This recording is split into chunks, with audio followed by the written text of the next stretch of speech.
now we're at the time where the Hamashiach is getting ready to come. And hidden riches of secret places, that thou mayest know that I am the Lord. Last words, brother. Shalom, ma. All right. Shabbat shalom. Shabbat shalom. All right. Shabbat shalom, Yasharel. Shabbat shalom and happy Pentecost. That's right. Shabbat shalom, Yasharallah. Let's get it. Happy Pentecost. Hopes everybody's ready for this holy day of convocation. That's right. It's a double Shabbat. So hey, this is what we're gonna do. We're just gonna do something a little different. So we're gonna pretty much hit a couple of verses. We're gonna hit Leviticus 23 to kind of get the base of it, and then Brother Eitan is gonna take us away with Acts chapter 2.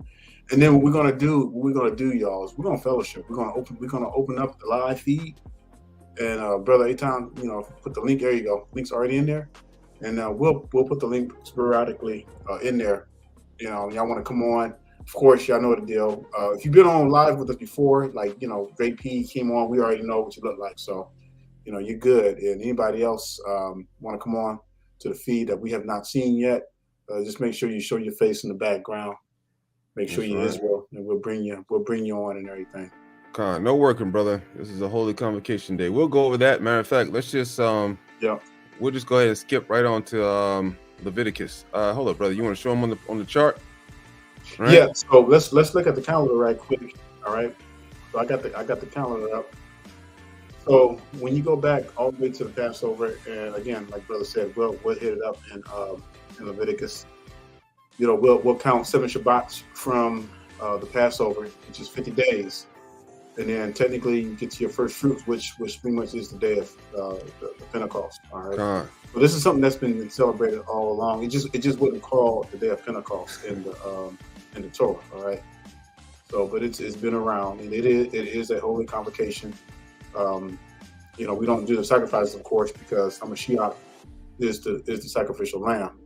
All right. This is a special day. This is the awakening or the renewing of the spirit, and so this is a special holy day for our people, and like the scripture says, we practice the righteous acts.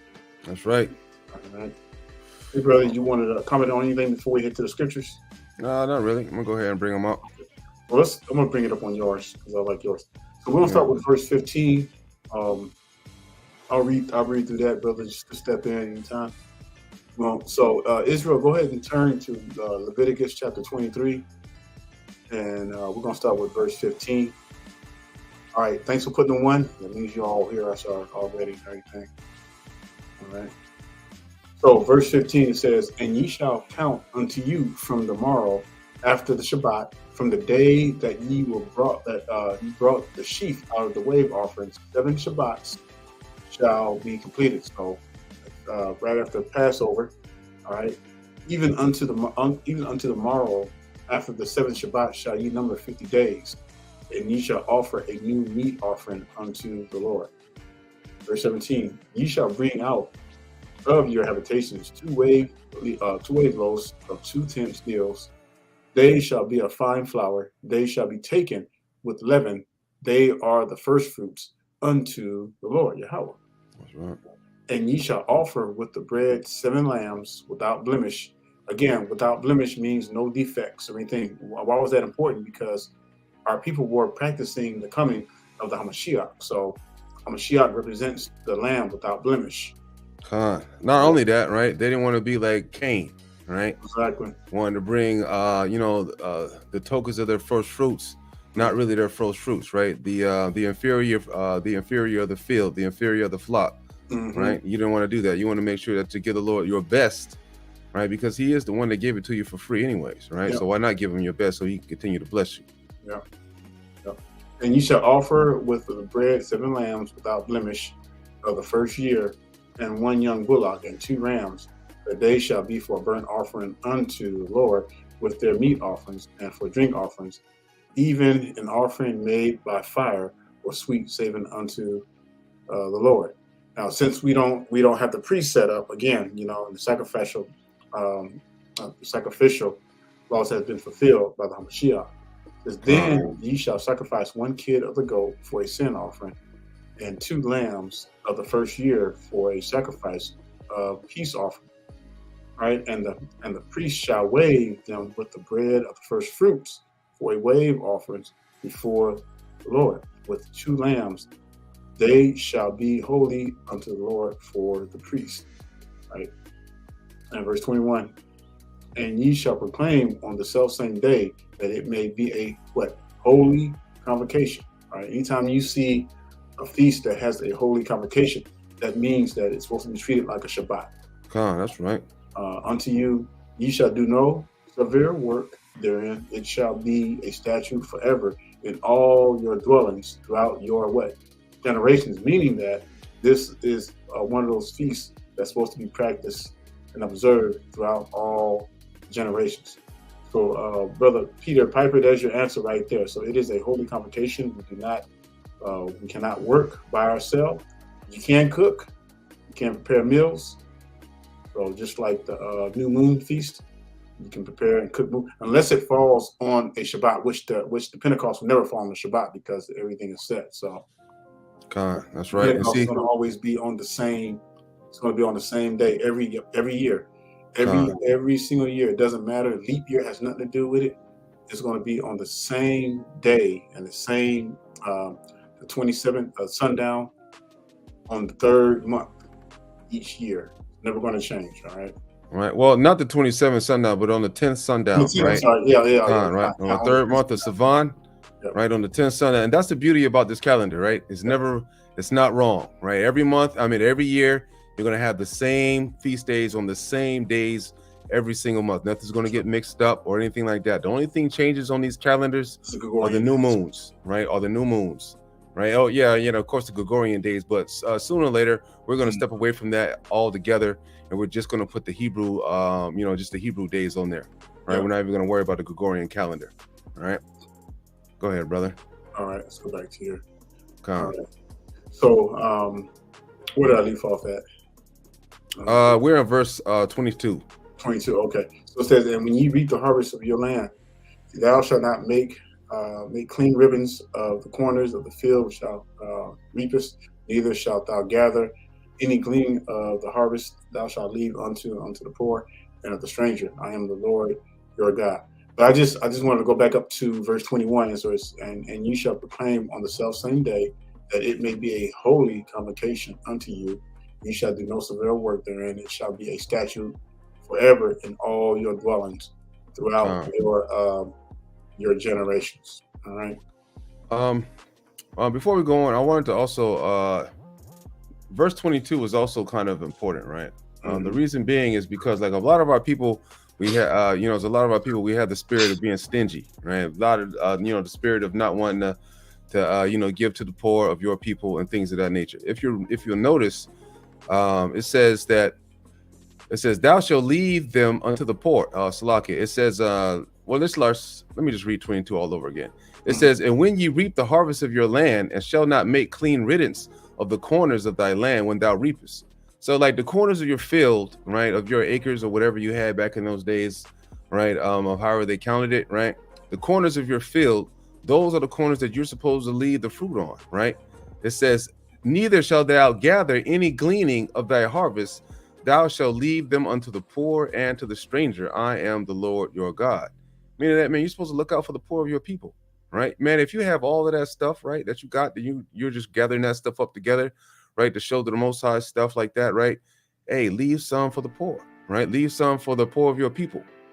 As a matter of fact, I think it might be a good practice, maybe that even on these days on the Pentecost, that maybe, man, we ought to go out, man, make us a bunch of sandwich bags and go out to the poor, right, to our people that are sleeping up under the bridges and things of that nature, right? Maybe next Pentecost, right, we all should make a pact together, and we make up a bunch of lunches and sandwiches and bring them to our people, right? Bring them to our people that are sleeping up underneath the bridges and things of that nature, right? So we can just give the poor, right, some of our first fruits, some of the stuff that we were able to buy over here, right, and let them eat for that day, right, and tell them a little bit about the gospel. Go ahead, brother. All praises. Yeah, JP, yes, it is a holy convocation. And it is not, we didn't put that on the calendar, but it is a holy convocation. That's a good catch. We'll make sure we have that on the calendar for next year. Make sure it says holy convocation. So Yes, it is a holy convocation, and you can read that in Leviticus 23. Right. Right there. But again, let me pull up. While you turn into Acts 2. All right.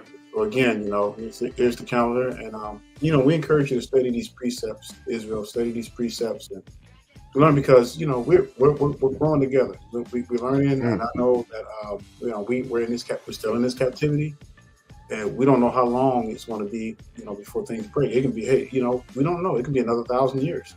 But I know one thing. The Most High is the Most High has a set time that only He knows. And we can't rush that. So we know there's a lot of wickedness amongst Israel. So a lot of that stuff has to be weaved out. It's going to have to manifest, unfortunately, But I know that sucks for a lot of reasons, because same way that our people had to dwell 40 years in the wilderness, because they, these wicked Israelites that had to be cleansed, and unfortunately, everybody had to suffer with it. So it's the same thing, Israel. So instead of focusing on the second coming, focus on these commandments.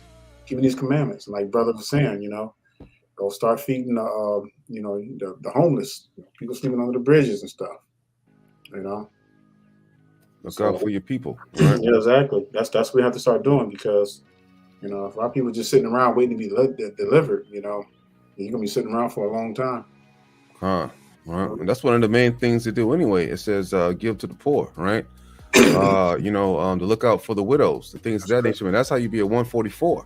Right, that's how you be one of them 144,000. That's one of the top things to do, right? Let's go to Acts chapter 2, right? Let's go to Acts chapter 2. Right, if you go to Acts chapter 2, we're going to read verse 1, and we're going to read. If y'all was here with us last night, I guess we'll just stop at. We'll stop at 17. All right. Do you think? Bring it out.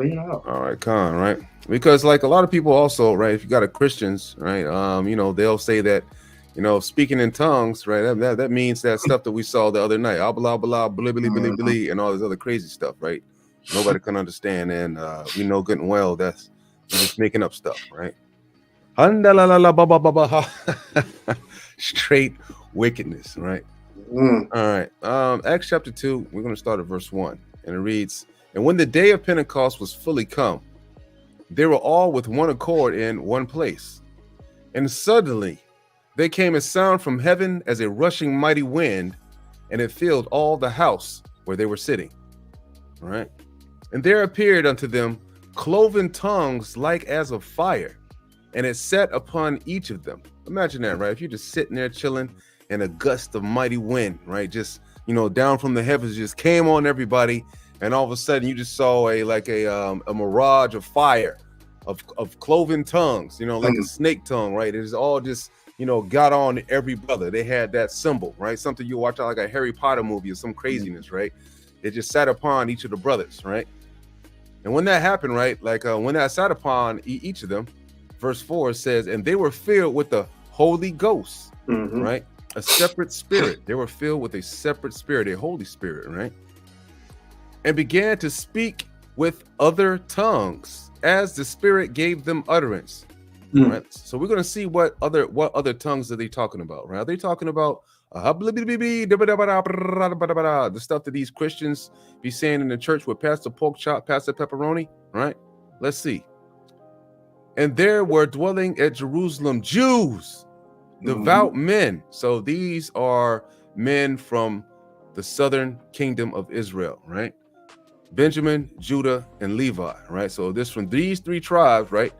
"There were dwelling at Jerusalem Jews, devout men out of every nation under heaven." So just like today, right? You had Benjamites in Russia, Benjamites in the land of Ham, Benjamites in the land of Asia, so forth and so on, right?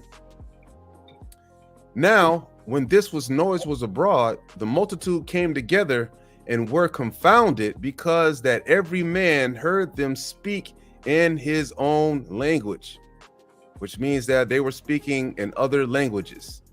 Just like if I saw a brother, right, a brother from the tribe of Benjamin, and he was in Russia, right, and he only spoke Russian because he grew up in Russia, right? Me being in Galilee, I was able right? The Most High had given me the Holy Spirit to be able to speak in the Russian tongue so he could understand, right, the law, statutes, and commandments and the glory of the Most High and what grace was about, right? Because that's what they were teaching during this time, right? Let's go on to verse 7. And it says, and they were all amazed and marveled, saying one to another, behold, are not all these which speak Galileans? And now hear we every man in our own tongue wherein we were born. You know, it's interesting, man, when it says that. They heard, read that part again, brother. And now hear we every man in our own tongue wherein we were born. See, and this is where a lot of folks, you know, get misunderstanding, especially when they're speaking in tongues. They said they understood every man his own language they were speaking. So when them boys were speaking in different languages, they were speaking in the languages of their own brothers and their different countrymen. All right. And so, and we talked about a Gentile being one who being born outside of the land of Jerusalem, but still an Israelite. All right. So these brothers were devout. They were from all over the place, but they were Israel. They understood what these boys were saying in their own language, and that's pretty amazing. Right. And the reason why, like, the Most High, he had spread us to the four corners of the earth, right? That's what that's what we were spread, right? We're spread to the four corners of the earth, right? Because of the curses that happened in Deuteronomy 28 that was already written if we decided to buck against the Most High and not keep the commandments, right? So let's see the places, right, that all the different languages that were being spoken, right, and in this particular place by all of our different people, right? This is all Jews, right? These are Israelites here. These are Israelites from verse 9, Parthians, right? The Israelites, Medes, Elamites, dwellers in Mesopotamia and Judea, Cappadocia, Pontus, Asia, Phrygia, Pamphylia, in Egypt, and parts of Libya, Cyrene, strangers of Rome, Jews, and proselytes. Cretes, Arabians, we do hear them speak in our own tongues the wonderful works of Yahweh. All right. And they were all amazed and were in doubt, saying one to another, what meaning this? Others mocking said, these men are full of new wine. But Peter, standing up with the 11, lifted up his voice and said unto them, ye men of Judea, and all ye that dwell in Jerusalem, be this known unto you, and hearken to my words. For these are not drunken as ye suppose, seeing it is but the third hour of the day. But this is that which was spoken by the prophet Joel. That's right. And it shall come to pass in the last days, saith God, saith Yahweh, I will pour out my spirit upon all flesh, and your sons and your daughters shall prophesy. And your young men shall see visions, and your old men shall dream dreams. Right? As we see, that prophecy is already passed, as we talked about it the other day. Right, sisters, that's for y'all, because we know y'all like to say, hey, we're supposed to be teaching too. But, you know, I understand the spirit, right? We're all zealous at times, right? But we got to obey the order and the way that the Most High has things written. That's right. All right. I'm gonna put the link in the comment board, right? If y'all want to come on, or y'all just want to ask questions, or saying things of that nature, brother Daniel and I will be we'll answer a couple of we'll answer a few questions while we're on here today, right? And if y'all want to come on and fellowship, that as well. Hey, and I want to bring out a few things about the spirit. Some of my people don't understand what the whole purpose of the spirit is, so I'm going to let the scriptures do the explaining. All right, so let's go to John 16, 15. I'll turn there in the John 15. Let me share my screen right quick. I thought I shared my screen. All right. Give me a second.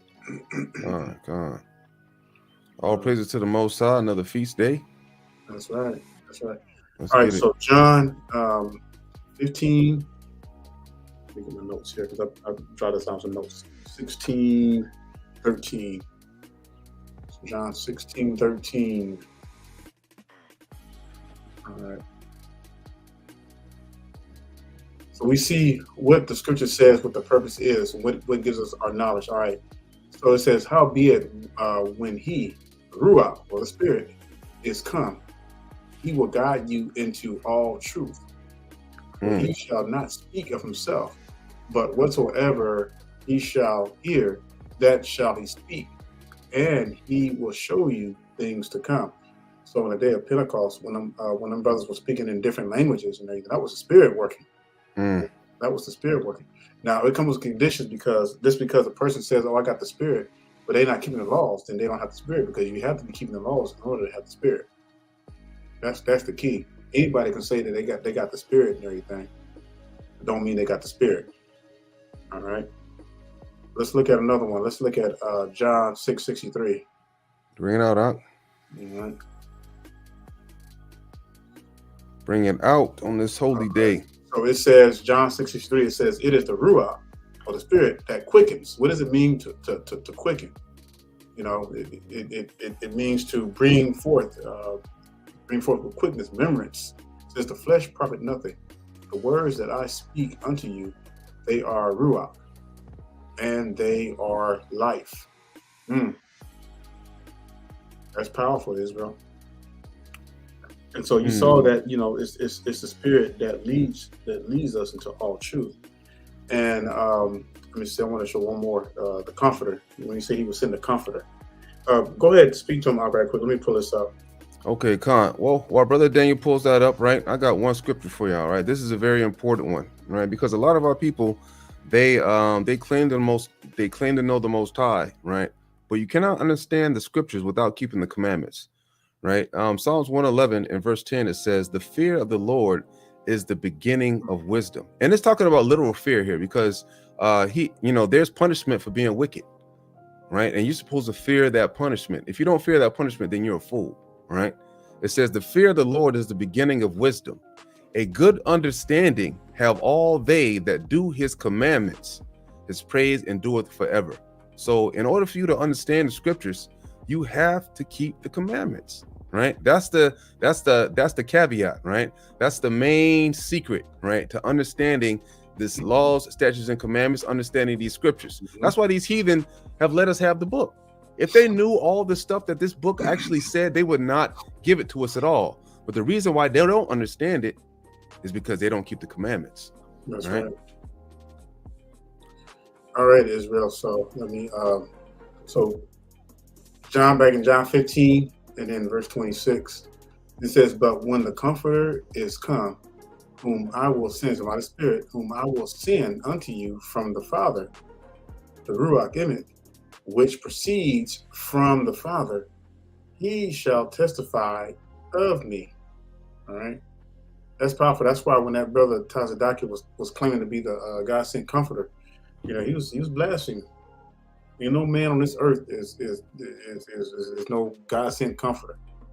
Absolutely. It says, "And ye shall," and it says, and ye also shall bear witness, because ye have been with me from the beginning." All right. Now, go ahead, Rob. Go ahead. Well, I was just going to answer, brother Dre P. Right. It says, so basically the Spirit isn't an entity, just the understanding the Most High gives us. Well, not really, right? The Ruach is the energy that the Most High gives you. Like, everyone has a particular, an energy that keeps them alive, right? That animates the human body, right? And we have two things, right? We have a Ruach, and then we have the soul. We have the spirit, and we have the soul, right? There are two separate things, right? The spirit is what the Most High gives you, right, for you to live a life. So, just like when it says the spirit is taken away and it goes back to the Most High, right? That's the energy that he giving you to survive, to animate your body in this physical realm. While your soul is that will dwell in Sheol, or what they call the underworld or hell, or whatever it may be, right? That's the soul that will be judged, right? Because that's a difference, right? Because I know you can feel the difference even within yourself. When you can, I feel the energy that it takes for my body to move, for me to work out, do all this other stuff. But I also have another, inner me, right? An inner me that I know that things are weighed on, and that's your soul, right? And that's your soul. Now the Christians believe that it's a separate entity. The Christians believe that they believe in the Holy Trinity, which has nothing to do with the scriptures. They believe that all three is one, but the word makes a distinction. The distinction between the Spirit and the Most High. The Spirit of Yahweh, the one that sits on the throne. All right, and it is so deep. It's such a mystery to us because we can't fully understand it. But His Spirit is omnipresent. His spirit is omnipresent. All right, be anywhere with us. And again, the key to understanding or receiving the spirit is the keeping of the laws. Why is that important? Because if you're not keeping the laws, then you're not led by the Spirit. Because only the Spirit, when we read in John 6:63, it is the Spirit that quickens. All right. So how can you say you're led by the Spirit but you're not keeping the laws? Now everybody has a sense of to know what's right and what's wrong and things like that. But that doesn't mean that you're being led by the Spirit. So we got to make sure that we understand that clearly. Because you can have a wicked spirit as well too. You can have a wicked energy about you, right? You can. I mean, like I know y'all know plenty of brothers and plenty of sisters that have a wicked spirit about them, right? I mean, like if you just look at our people as a whole, you can tell that we have a wicked spirit about us. That's just lording over us right now, right? Satan and the demons, right, man? Them boys is working overtime, right? They working overtime because they know the more they work, right, that the heavier load that they work, and they're working 24/7, right? They're not getting no rest at all. They're trying to make sure that we go off as often as possible, right? Because they don't want you to get the kingdom, right? And they want to last as long as they possibly can. Because if we were to decide to turn back right now and repent as a whole, as a people, and start keeping these commandments, man, we'll be dangerous, right? Man, Satan will just be going crazy because he know that his time is really short and it's coming to an end. Right, but right now it seems like with this feminism going on and noodleback niggas going on, we just got a lot of folly in our nation right now, right? Everybody, they just don't care where they come from. They don't even choose to even search where they come from. They just want to take everything that the white man has given them, right? All these holidays, these wicked, these wicked pagan days, right? They just want you to follow them, right? Hook, line, and sinker. Hey, I gave you Christmas. I gave you Thanksgiving. I gave you Martin Luther King Day. I gave you all of these different days that the white man has given us, right? We don't want to take none of the days that the Most High has ordained on our people since before the foundation of the earth was laid, right? How about we start following those instead, right? I don't want to see y'all buying Christmas gifts and doing all this other stuff when the Most High, right? Why would you, we don't honor any birthdays around here, right? You celebrating birthdays, man, that's absolute wickedness. Why would you want to celebrate you getting closer to the grave? Exactly. Right? You celebrating. It's a curse to celebrate birthdays. Even Job cursed his own birthday. Right? Because he knows that what, man, this life is hard, right? And every year that you live, you get closer to the grave. Right? You don't want to celebrate that. If you look at, I'm not saying y'all to go get one or anything like that, but in the Satanic Bible, the birthdays are one of the highest holy days in their book. So what does that tell you? I mean, that stuff is wicked. Right? That's adultery too, worshiping yourself. Yeah, exactly. But a lot of people, and I did a video on that. And, I've had some people that try to come back and say, hey, it's okay to be thankful for living and everything. I had to break it down to them and everything. So hey, even if some of y'all have some issues with that, come on, this is your time to come on alive. Yeah, I do want to read another scripture in John about the Go ahead, brother. 16:13. This is howbeit when hold on, yep. Sorry, go back to 7. It says, nevertheless, I tell you the truth. It is expedient for you that I go away. This is Hamashiach talking. For if I go not away, the Comforter will not come unto you. But if I depart, I will send him unto you. And when he is come, he will reprove the world of sin and of righteousness and of judgment. Of sin, because they believe not on me. Of righteousness, because I go to my Father, and ye see me no more. Of judgment, because the prince of this world is judged. I have yet many things to say unto you, but ye cannot bear them now. And I'll read this again. Howbeit, when he, the Ruach Emek, is come, he will guide you into all truth. For he shall not speak of himself, but whatsoever he shall hear, that shall he speak, and he will show you things to come. All right. So the Spirit has been on our people. Like, for example, some of our people have been waking up, right? Some of our people are waking up in their appointed times. That's the Spirit. That is the Spirit. And you know how sometimes when, me and Brother Aton, we be thinking about the same scripture and bam, we just bring it out. That's the Spirit. That's always the Spirit working.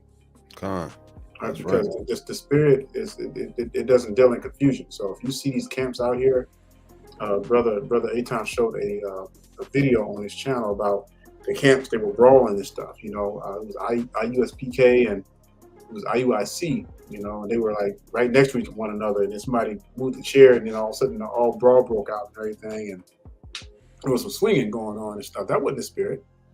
You think the spirit would cause confusion like that? No, absolutely not.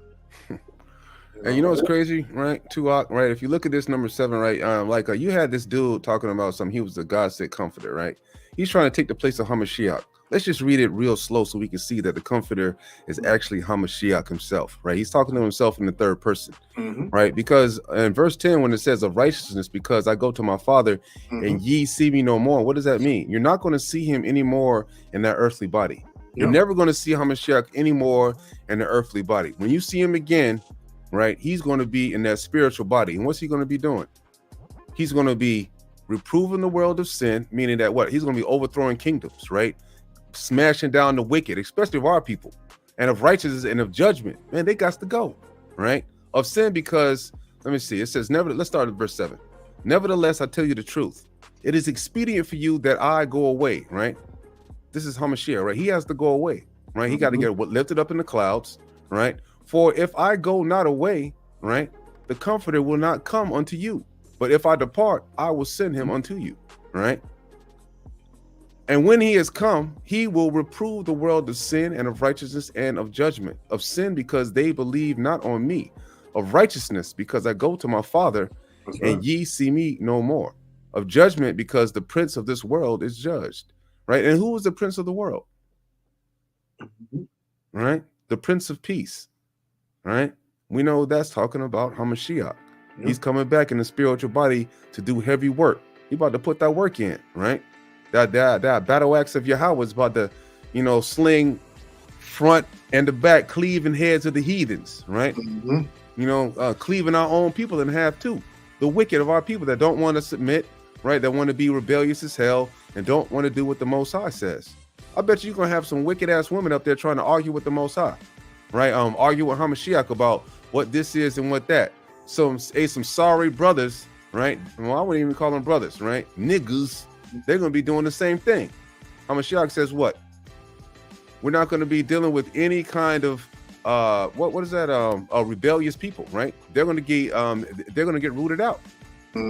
There will be no rebellion.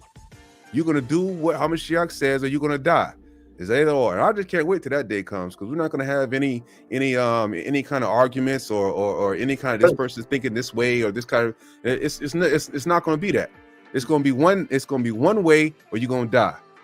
Hey man, I love that. I love order. I hate confusion. Right? Hey, you know what? I cannot stand confusion. Let me show y'all, and y'all know this one so well and everything. All right, I'm gonna bring this out because we need to be reminded. We need to be reminded of what's going to happen and how the Most High is going to replace or restore order again back to His people. All right. So Ezekiel. That's a good one. Yep. Ezekiel, and that's another question. And then once I read this, then there should be some questions generated. Again, Israel, I just put the link in the live. So come on. I know some of y'all was asking yesterday about the live feed. So this is your chance to come on. Come on in the live feed, fellowship with us, and let's break bread together. All right, Ezekiel 20, starting with verse 34. It says, "And I will bring you out from the people, and will gather you out of the countries wherein you are scattered." It's talking about us. We are scattered. This has not happened yet. All right. So we're seeing this in real time as we speak, because our people are scattered to the four corners. It says, "With a mighty hand and with a stretched out arm and with fury poured out." So in other words, the whole world's going to know what's going on. "And I will bring you into the wilderness of the people, and there will I plead with you face to face." Now get this, because we know that it's going to be just like Egypt. When we came out of Egypt, he says, as I pleaded with your fathers in the wilderness of the land of Mitzrayim, so will I plead with you, says Adonai Yahweh. All right. So that means that when it says plead, it's not talking about, hey, pretty please, can you stop this? Can you stop sinning? No, It's going to be some serious rebuking. sword rebuking, all right, by the Most High. It ain't gonna be nothing pleasant. It says, and I will cause you, and it says, and I will cause you to pass under the rod. What is the purpose of the rod? Remember, it says that he shall rule with a rod of iron. That's right. You know, a rod ain't just for a rod is used for correction. You know, a rod ain't used to just stroke you on the back and be like, tell you it's gonna be okay. No, that rod is the means that's gonna get your butt in order. It says, I will cause you to pass under the rod, and I will bring you into the bond of the covenant. What is the covenant? Covenant is the promise that the Most High has made to his people. All right, the covenant. When people talk about the old and new covenant, the covenants are the same. The only difference is it's a different generation. That's it. Says, and I will purge out from among you the rebels. What does it mean to purge? It means to kill. Y'all remember that movie, The First Purge, when them boys had a certain hours to go around and kill as many people as they wanted to and everything? And they can purge. The Most High says, I will purge out from among you the rebels. That's right. What is a rebel? Anybody who's anti-Hamashiach, anybody who's against the laws of the Most High. Right? I will purge out the rebels among you, and them that transgress against me, I will bring them forth out of the country wherein they sojourn, and they shall not enter into the land of Yasharal, and ye shall know that I am Yahweh.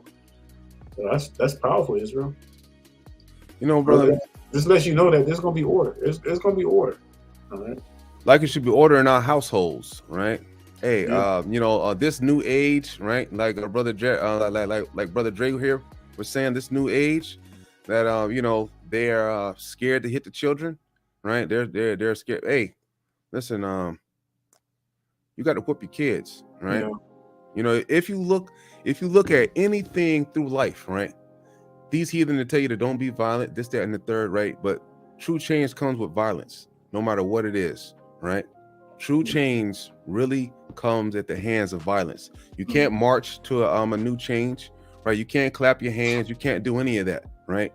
True change comes through violence, because what's Most High going to do to create change? He's going to kill everybody. Yep. That's how he did it in the Old Testament.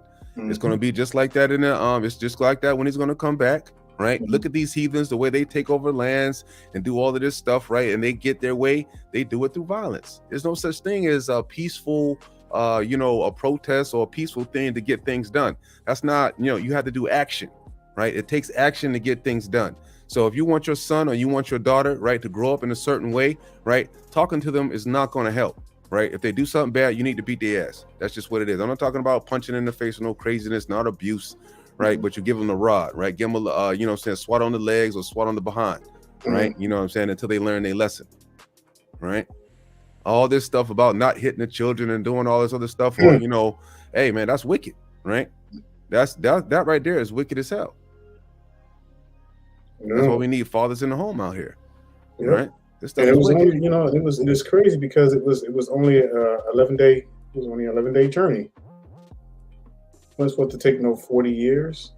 Doggone wasn't supposed to take no 40 years, man. But that just shows you how wicked our people are. 40 years? I mean, dang, come on now, y'all. 40 years? That's a heck of a long time, right? Let's see what Ecclesiastes. Oh, I'm going. It says, yep. Deuteronomy 1. Let's see. I got one too, right? Yep. There are 11 days journey from Shura by the way of Mount Seir unto Kadesh Barnea. So again, you know, 11 days from that is, come on, really, 40 years. 40 years, bro. That's crazy, because it's like, and it's sad because the Most High had to he just had to let it ride. You know, the Most High is good about that too, boy. And that is one. The Most High has the most patience I've ever seen, like the most patience. And he'll let you be wicked until the day you die. That's crazy. Our people had to die out. Those old generations had to die out. 40 years. And I know when we see what, you know, with these women raising these kids and, you know, come out, they don't need no man. The Most High's gonna let that ride out. And guess what? It's gonna get worse, and it's gonna get worse. Con, right? This when you thought it wasn't gonna get no worse, it's gonna get worse. All right. This is the role of a father when you have children, right? You know, I want to make sure that this is gets driven in, right?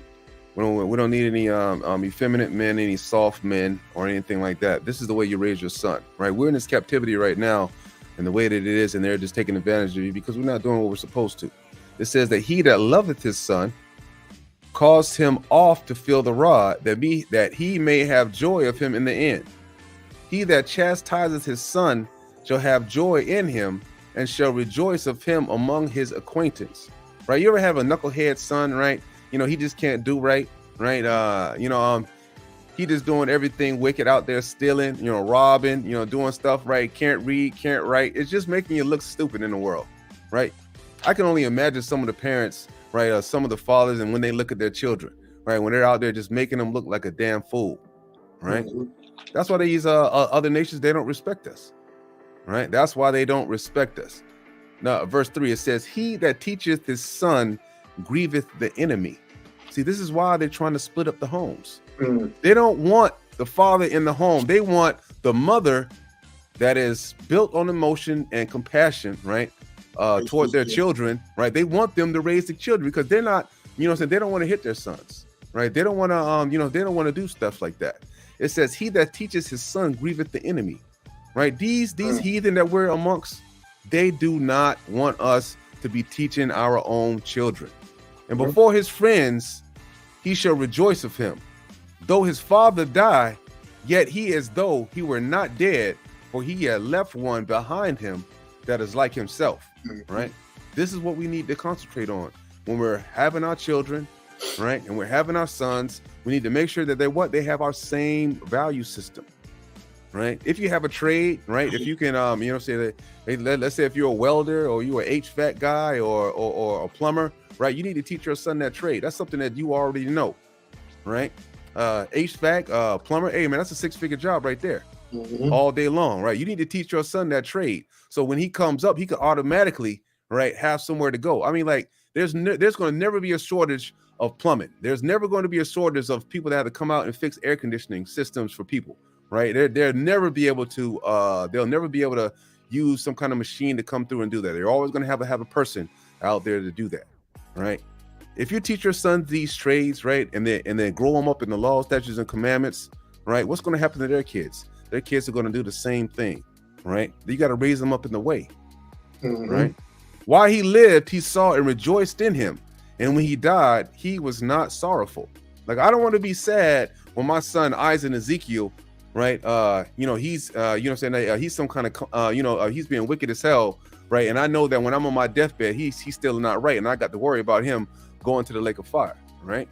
He left him, right? He left behind him an avenger against his enemies, and one that shall require kindness to his friends, right? You see that, Israel? It says he left behind him an avenger against his enemies. Are we leaving avengers for our enemies, right? Are we leaving avengers for our enemies? Just look at our society now, right? Look at our community. We definitely not leaving no kind of avengers, right? We leaving more slaves, more liquid gold for the heathen to continue to raise up in their educational systems, to continue to do all of the things that the heathen likes us to do. This stuff is wicked, Israel, right? We got to take back our families, right? Sisters, y'all got to give back y'all sons to the fathers, right? Let them raise them up, right? We got to rebuild our community, right? We have to rebuild our community to as it was in the days of old, right? A strong community, man, if like the scripture said, you're not supposed to be standing alone. 2 is better than 1, and 3 is a threefold cord, right? The more that our people bunch together, the more that our people stick together, right? The more dangerous that we're going to become. Just imagine, Israel, if you saw one of your brothers pulled over on the side of the road by one of these, porky pigs, and then then you got like 10 cars of other brothers rolling up on them. You think they're going to continue to harass our people and kill us and shoot us down in the streets? No, that kind of stuff is not going to happen, right? Because we're doing what? We're sticking together, like Hosea says, that we need to come together as a people. Hold up, brother Dan. I can't hear you, brother. Give me a sec. I'm going to put you on the stream. Can you bring me on? There you go. I got you. Can you hear me now? Con, I got you. Okay. I just wanted to move to a different room, man. So I just wanted to see if my phone worked to join the live and everything. Con. What's going on, Israel? I pray that y'all enjoying the Pentecost. You know I am. Con, right. See what you got there. Proverbs 13 and 24, brother Tolbert. Let's go ahead and let's see what you got. Proverbs 13 and 24. Let's read what you got. All right. He that spareth the rod. Oh, that's a good one, right? He that spareth the rod hateth his son. Right? That's because you don't want your son to learn anything if you don't hit him. Right? You know what I'm saying? If you don't do what you're supposed to do, right? He that spareth his rod hateth his son, but he that loveth him chastiseth him betimes. Right? That means at times, right? You're gonna chastise him, you're gonna let him know, hey son, this is not righteousness right here. Right? You gotta let him know what's going on. See, that's the problem. You know, you see, all right. For example, I'm gonna give you a prime example. Y'all remember that when that team takeover happened in Chicago, where all them you saw all them children of Harleys, they were just all over the place breaking in, and because of that, they shut down like 4 WalMarts in Chicago. I mean, that's because nobody don't beat their damn kids anymore. You don't discipline them, and that's the problem. When you see it, the spare the rod, spoil the child. That's right. You know, you look at me and brother A-Time. Some of y'all in that generation, we came up, it's like butt whoopings were like meals. Yeah, I came up get my ass whooped. So yeah, I was always getting my butt whipped. Yeah, you know, and I remember a time where if you got like a whoop by your neighbor, and by the time you got home, your mom found out or your dad found out about it, you got another ass whooping. That was just the way it was, you know. But now these days you don't see that no more because you know the heathens. You know, again, this is the heathens they always tamper in some stuff. You know, oh, you can't discipline your kids, you got to put them in timeouts and stuff. You know, but the heathens are always interfering with stuff, and that's why I'll be so glad when we get away from these heathens. And we can't get away from these heathens because our people don't deal with knowledge, right? Like I say, man, we want to avoid knowledge. But you look out in the street, you know, just like Proverbs 13 and 16, it says, but a fool layeth open his folly, right? A fool layeth open. I mean, like, imagine openly acting stupid. That's what our people do. They don't care. They don't try to hide their foolishness. They out there in the street shooting up each other, right? Why would you shoot each other up when you know these heathen whooped your ass for 400 plus years and still don't give you no land, no nothing, and they built this country on your blood and bodies, and they continue to tell you to pull up by your bootstraps. Yeah, and if you really think about it, that conditioning is strong because even during slavery, what would they do? Is that when they would the house Negro, they would pit him against the rest of everybody and everything, and then and a lot of our people, a lot of that stuff stems from there because think about it, you hate the slave masters so much. But you can't do anything to slave masters, so you take it out on your own people, and you kill them.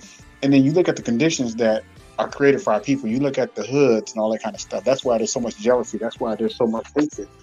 That's why there's so many crabs in the barrel because that slave mentality conditioning still exists in our people, and that's why our people are so easily to kill one another at the drop of a dime. But yet they won't go in the white neighborhood and do a drive-by in a white neighborhood. They won't go and kill some Chinese folks, but they'll kill their own people in a heartbeat.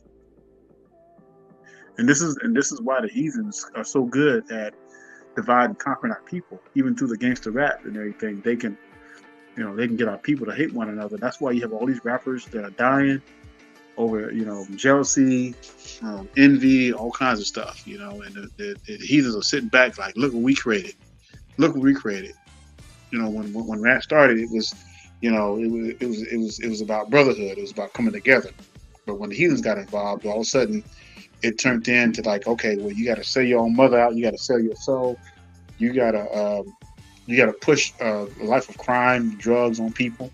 Make sure you push the prison life so they can go to prison. Make sure you push all that wickedness on them. Gun violence and everything. That's right. And that's what we're seeing. That's right, brother. Timeouts don't work with stiff-necked Israelites. Timeouts don't work, period, right? You got to put them behind, right? What's going on, and it's brother? like the way the Most High always dealt with us. He always dealt with us harshly, all right? Because again, you can't. It's like even when them boys was trying to, the Most High told them not to gather anything on the Shabbat, but yet they would still want to go out on the Shabbat and gather some sticks. Gather manna on the Shabbat. They had to be destroyed. All right. It's absolute wickedness. Yeah. I mean, I hate that it has to be like that for our people. But man, it's just like when is our people going to ever get it? All right. Let's see, brothers. Right, and Man, I'm surprised we ain't got nobody on the live stream. Y'all was talking about live stream yesterday. Well, we got it open. I'm surprised ain't nobody came on yet. Con. I don't know that means we're gonna have to cut it short, man. I'm gonna go ahead and make me make me a nice Pentecost meal then. Cook it up. I'm ready with that, man. That's right.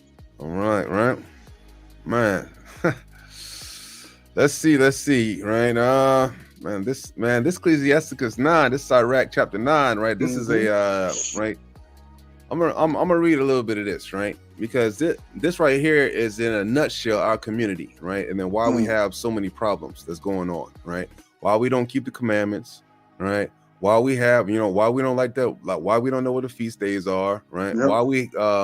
Why we're looking at a different type of authority figure in our community than what should be, is because Israel, we got to come out of this stuff, right? Yep. We have to come out of this wickedness, right? For you brothers out there, right? It says, "Be not jealous over the wife of thy bosom." You got to treat your wife good. You got to treat your wife as an extension of yourself, brother. Right? You got to treat your wife well. It says, "And teach her not an evil lesson against thyself." Right? Meaning that what? If you're in some kind of man, you're supposed to talk to your wife like that. You know what I'm saying? Let her know the business that's going on. Exactly. Right? Con. All right, brother Adam Jr. Let's bring him on real quick. All right, give me 1 second, Israel. All right, let's do it. Hey, shalom, brother. Shalom, brother. Hey, shalom, Daniel and Iton. I was trying to do this yesterday with y'all. Okay, all praises. What you got for us, brother?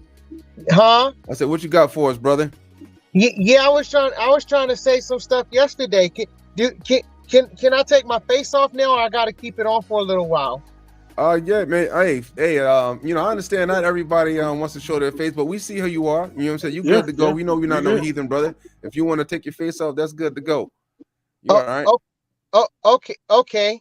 All right. Let's go. And also, Iton and Daniel, I mean, when I be emailing y'all sometimes I be wanting to chop it up with y'all too and what have you, but sometimes putting everything in the email is long and drawn out and what have you. Oh yeah, I understand. I've always wanted to chop it up with y'all. All praises to the Most High, brother. Well then, hey, send us an email, brother, and we'll send this. We'll go ahead and send you that number over, and then we'll go ahead and chop it up. Right? Because we talk with a lot of brothers. We talk with a lot of brothers, and so we'll just go ahead and add. Brother, and we don't mind, man. We don't mind doing a 3-way call with you either. Okay, sure. We can get on the phone, man. That way, if you have some more deeper questions and things like that, But okay, what's on your mind, brother, man? What you got for us, man? Let's do that. What I was trying to say yesterday was you have a point, Daniel, because I mean in South Africa they've been influenced by the West and what have you, and yeah, going overseas sometimes you got to be careful. But West Africa is bad too, because just like the women is pulling schemes over here, they're pulling schemes in West Africa too. Like y'all, I'm sure you heard about the Nigerian scheme and what have you, and so and so you I mean that's why I was saying in the comment section yesterday. I mean, you just gotta pray to the Most High and have Him put you in the right direction. That's right, brother. When doing this and what have you, and you notice I put charities in there too, like doing some volunteer work, serving the community and what have you, doing the works of the Most High. I mean, because they say, I mean, you can find a virtuous woman by doing some charities and volunteers and what have you, and because that way that she's sincere about her relationship with the Most High. She fears the Most High if you see her doing the works in the community. All right, come on. And that's why I was telling brothers that if they do find them a wife overseas and what have you, just a virgin, if they do get her, do not bring her back over here, because America will corrupt. Unless she's strong enough, if she's really like keeping the laws and things like that, She's not going to be affected. But yeah, man, the Western influence is spreading all over the world, not just Africa, but Colombia, everywhere where our people are. You know, the Western influence is spreading like wildfire. Because, you know, you look at America and you look how they're trying to push. What was the president of Uganda? I forgot the guy's name, but he spoke against that. He spoke against that. He was like, "No, we're not gonna bring that stuff over here." Matter of fact, they passed like an anti-gay bill or something like that. Now America is trying to put pressure on them and all that kind of stuff. God, right? You know, I pray that them boys don't fold over. You know, stand their ground on that. Yeah, I pray that they do too, and what have you. But one concern is, like over there in Ghana, I've heard that they tore down some property that belonged to some African Americans, of course, Israelites and what have you, and they trying to put an LGBT hotel and what have you. And a lot of our people have felt for that year return back to Ghana and what have you, and we our people, we just need to be careful and just let the Most High lead us and guide us and what have you, and let. In the scripture said that he was going to gather us from the four corners of the earth and what have you. That's right. So, That's right up. So trying to buy property in Ghana, thinking that he's going to gather us from Ghana is not 100% the answer. That's right. I saw a question. Is that a question? Can we eat bread on this day? So the unlimited bread referred to only the 7 days during the Passover. Right, that was con right. So the come sundown on the Passover, right? Come that morning time. Well, actually, when you eat the Passover, you're supposed to eat it with unleavened bread, and then from that day on, you're not supposed to have any leaven in your households for that week's period. All right, so that's what that's talking about, our brother Register. Oh, right. Okay, so dealing with that particular precept, con. Now dealing with brother. What Brother Adam Jr. was talking about, right? The scriptures, right? In verse 2, in Sirach 9, verse 2, it says, "Give not thy soul unto a woman to set her foot upon thy substance." Right? That's a heavy scripture right there, right? So right, you got all these women out here that are divorcing, right? And then trying to take you for all your stuff. And what does the scripture say? It says, "Give not thy soul unto a woman to set her foot upon thy substance." Right? If she decides to leave and do a divorce against a brother that's doing nothing, she should not get nothing. Thank you. Right? Because that's her decision to leave. Once you leave, you don't need for me to if you wanna do something wicked like that and take a hold of the doggone what the heathen are giving you to do, right? You don't deserve to get anything else that I'm providing, right? Even the Most High says this, right? It says, "Meet not with an harlot, lest thou fall into her snares." This is why it's important for you to get a hey, I'm gonna mute you real quick, okay, brother, because you got a lot of background noise. The what? Right. So right, it says, "Meet not with an harlot, lest thou fall into her snares." What does that mean? Right? When you're choosing a woman, this is why it's important. A harlot is a woman that slept with a lot of guys. Right? That should alone tell you, right, that she's not going to be faithful to you, or that alone does tell you that she's always going to be having her neck looking and her eyes wandering for somebody else, right? And, a woman that is disciplined. This harlot is like spittle unto the Most High. So what does that tell you? That's a serious note. Right? So a woman that's disciplined, right, and that she desires to hold herself for one man, that's all that she's going to be looking for the rest of her life through that discipline. If you've been with a woman that decides to leave the relationship, because women leave the relationship the majority of the time, I think it's 80-something%, right? In divorces and all this other stuff, they leave because they think it's supposed to be that we're supposed to make you happy, right? It's supposed to be some fun time, no, life is hard, right? You work in your younger years, right? So that when you're older, you can then enjoy the company of each other. But then you have a responsibility to hold down the legacy, right? To build up a family in the end. You're not supposed to just, if times get hard or whatever it is, it may be 10 years time. It may take 10 years, right? 20 years, right? But at the end, if y'all working towards the same goal, y'all will have a time of rest, right? Brother Daniel? Yeah, that is true. And so Israel, I mean, man, we got a long ways to go. And when we look at our condition, and when when we go back to the 50s, me and Brother Aton was talking about this earlier, and we was just talking about how even the women and the brothers, they were thin. You know, women were thin back in the 50s. If you saw a woman that was overweight, it was very rare. All right, it's like we had moral values. You can leave your house unlocked, come back. You know, kids were being disciplined. You know, if a kid took spray paint and painted a street or something like that, or painted a building, well, their fathers would whip their tails and make them go out there and repaint that wall and everything. So you see that the discipline is completely gone from our Israelite community. It's completely gone, and we've gone so far backwards, like literally. I mean, it's scary when you even think about from the 50s until this present day.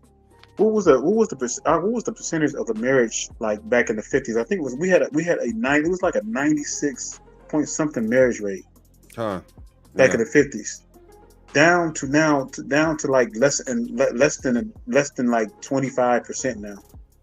Right. The men of our nation, right, and the women, just like Brother Daniel was saying, hey, we're absolutely overweight and we're not healthy. Right, the scriptures say health and good estate of body are above all gold, and a strong body above infinite wealth. Right, this goes for the man and the woman together. Right, how can you focus on the thing in hand if your body, you know what I'm saying, if you getting out of breath when you're going a few laps, or you know, you don't have any kind of stamina, right? You can't fight the war, right, mentally nor spiritually, because you don't have it in you, because you're not taking care of yourself. It says there is no riches above a sound body, and no joy above the joy of heart. You know why this is true? Because the Hamashiach, right, his promise of everlasting life does not come with riches or any. He's going to give you a spiritual body, right? The body and the health of the body is what matters, right? Death is better than a bitter life or continual sickness. What does that mean, right? We have to keep ourselves healthy, right? Control the reps of the spoon and the fork that's going into your mouth, right? Control the thing that you are putting in your mouth, because a strong body is going to also equate with a strong mind, because it takes a strong mind to build a strong body, right? And you know what it comes from too, is being impatient, because a lot of our people these days are so impatient. They want everything now. They don't want to put the work in for it.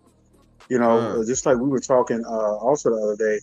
But our people always, it's like they always want to be delivered, but they don't want to put in the work to keep the commandments. You know, and how are you going to be wicked? How are you going to sit out there being wicked? You're not wearing your fringes. You're still eating pork. You're not keeping the Shabbat. But you're talking about, oh, deliver me, Lord. I'm tired of waiting around. I want you to come like tomorrow. And we better be glad that he ain't, you know, you don't come that soon, because, you know, a lot of our people wouldn't even make it. Look at this. And like Brother Aton eloquently brought it out yesterday about grace. Grace is the time where we are supposed to be keeping these commandments. We are supposed to be learning these commandments as much as possible. And this is why me and Brother Aton, we push the laws. We have our calendar.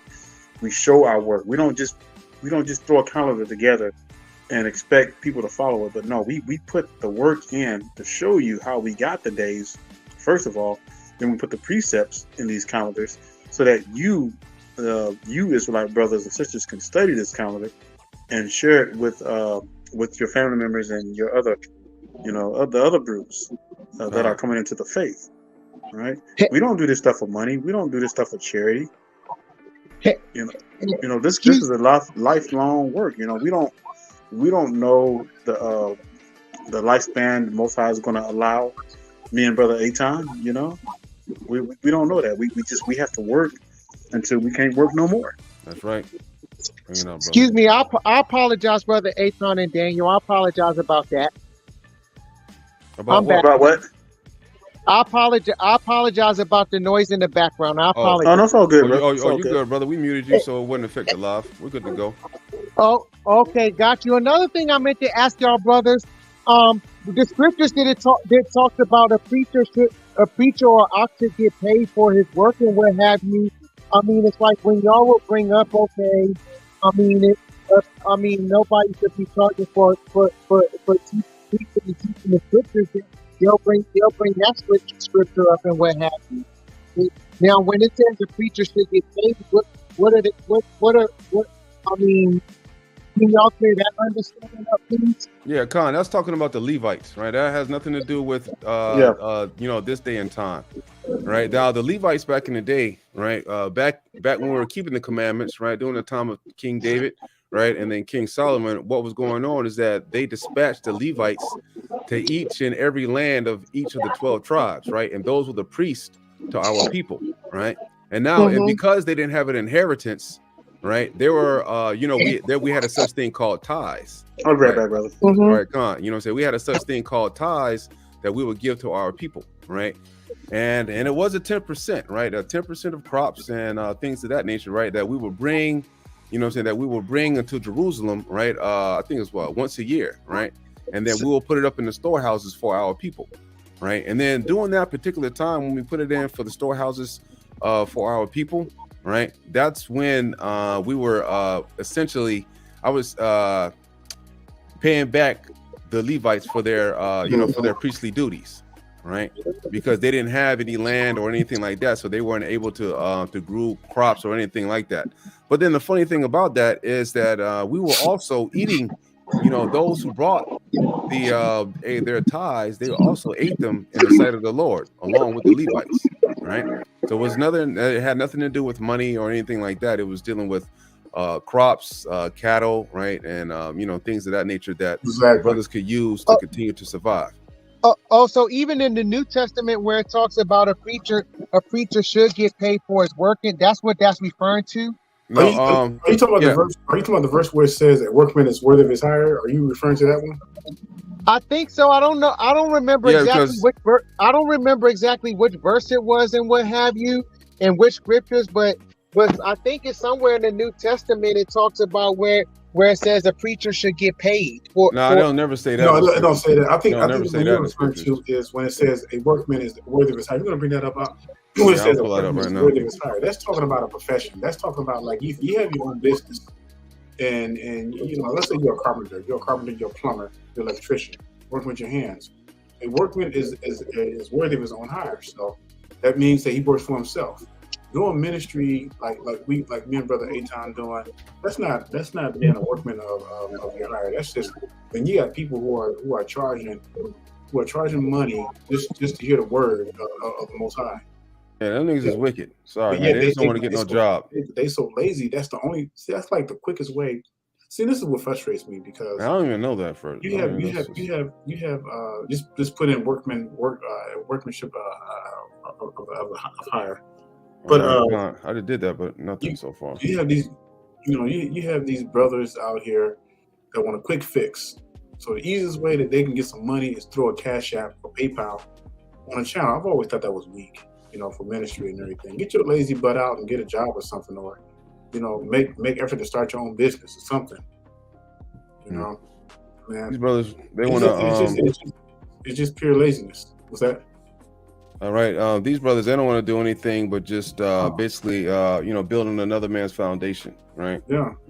No script, no journal, neither two coats, no shoes, no stays. For the workman is worthy of his meat, right? But Khan. Yeah, but this is not into the town. The workman is always worthy of his meat. You know what I'm saying? That's talking about a little guy. A little brother that's working on a job, right? Yeah. You know what I'm saying? If you're working to get wages, right? You know what I'm saying? Because we all had to work to get wages at one point in time or another, right? That's how you support your house, whether you be a goat herder, right? A sheep herder, whatever it may be, right? If you are a seamstress or you're sewing, you're making garments, whatever the case may be in the olden days, right? You were always meaning that, man, none of our people were slaves, right? None of our people were slaves to our own people. We worked, and then whatever work that you did, you got paid for it. That has nothing to do with the scriptures, right? The scriptures, right? That's a gift that's freely given, right? That's a free, that's a gift that's freely given. Hey, brother, go to Luke 10:7 right quick too. Con, you found it? Luke 10. That's it right there. All right. Luke chapter 10 and verse 7. All right. There it is right there. Right. Mm-hmm. So let's read the whole thing, right? Let's just start at verse 1. And it says, after these things, the Lord appointed other 70 also, and sent them 2 and 2 before his face into every city and place, whether he himself would come. Right. That's why Brother Daniel and myself, we teach 2 by 2. Right. And not one man on the corner with 100 henchmen. Right. It says, whether he himself would come. Therefore, he said unto them, the harvest truly is great, but the laborers are few. Pray ye therefore the Lord of the harvest that he would send forth laborers into the harvest. Right. Go your ways. Behold, I send you forth as lambs among wolves. Right. And this is spiritual now. Now watch how we break this down. Right. Carry neither purse, nor scrip, nor shoes, and salute no man by the way. And in whatsoever house you may enter, first say, peace be to this house. And if the son of peace be there, your peace shall rest upon it. If not, it shall turn you again. And in the same house remain, eating and drinking such things as they give, for the laborer is worthy of his hire. Go not from house to house. Right? Okay, I can see. Now, in these days, we're not doing that, right? Yeah. We don't, like Brother Daniel and myself, right? We're not just wandering around from city to city with absolutely nothing, going to people's houses, right? You know what I'm saying? Now, they're just saying that if a brother is doing that, then why not feed him if he's staying in your domicile or this, that, and the third? Brother Daniel and myself, we don't require any of that. Yeah. Right. These brothers on YouTube, they don't require any of that either. They're not doing that either. God, right? These brothers right here is going from house to house and into whatever city ye enter, and they receive you, eat such things that are set before you, and heal the sick that are therein, and say unto them, the kingdom of God is come nigh unto you. And ever whatsoever city ye enter, and they receive you not, go your ways out into the streets of the same day, and say, even the very dust of your city which cleaveth unto us, we do wipe off against you. Notwithstanding, be ye sure of this, that the kingdom of God is come nigh unto you. But I say unto you that it shall be more tolerable in that day for Sodom than for that city. Right? Now, this is what I'll say, just as just as the word is read. If you're a brother, right, that just like we had a brother that was coming on the other night that was asking for money or whatnot, right? Now, right, because he said that he was homeless. Right now, if he was going from house to house, right, within our people, what I'm saying, going from house to house and staying over there or whatnot, you know what I'm saying, and he didn't have any if he didn't have any money or he didn't have anything like that, and he just teaching the word to these brothers and to these sisters, right, about the kingdom of God. I'm not saying that he deserves to be fed at all, right? But a person, of course, if you're going to stay with somebody's house, they're going to give you something to eat, right? They know you don't have anything. They're going to make you a meal. They're going to give you a sandwich, or they're going to do without, right? The Most High is pretty much saying that. Hamashiach and pretty much the saying is that, hey, don't feel guilty if they're giving you something, right? Because you're staying there, right? They don't feel guilty, because he's saying that, hey, man, you have brought the word out. You have done this, but understand that these people they don't have jobs of their own. They're the whole thing that they do all the way is go from house to house, to city, teaching the laws, the statutes, and commandments to the people. We don't have any brothers that's doing that, right? These brothers have their own domiciles that they go back to, right? They're not going from city to city, house to house, eating food. Nowhere does it say that they're supposed to be giving money. Now, if you can find that here, no, right? You don't need any money. What do you need money for, right? If you're just going out and teaching the word and going house to house, the only thing you should need is something to eat. Right, that's the only thing you should need. The Most High ain't out here telling these brothers to go out here and put up a PayPal, a Cash App, what I'm saying, for people that you don't know to doggone give them something to eat. That's not what this is saying. We don't have any brothers out there that are doing that. You don't have none. Now, if you show me one, then I won't have no problem with that brother going and eating whatever sandwich or this, that. No, brother, it's not for the Pentecost only. You can ask any question, right? It doesn't matter, right? If he's out there, right, rocking his same garment or whatever, he got a book bag or whatever on, and he's going from house to house and he's teaching the gospel, there's no problem with feeding that brother or giving him something to eat, because you know what? How else would he get it? If that's the only thing that he's doing, right? How else would he get something to eat? Of course, the Most High is going to tell him, hey, man, don't worry about that. It's going to be okay. That's right. My head is Pentecost one day. Yes, it started at sunset today. The sunset, any Shabbat begins night, which is the 10th day of the 3rd month, and all the way to sunset on the 11th day. So yes, it's just one day fixed. Now, what I will show you is let's go to let me see, give me a second now. Let's go to 2 Corinthians. All right. Now, right. This is now Paul, right? And we know Paul was a doctrine of the law, right? It says, let's see what Paul says, right?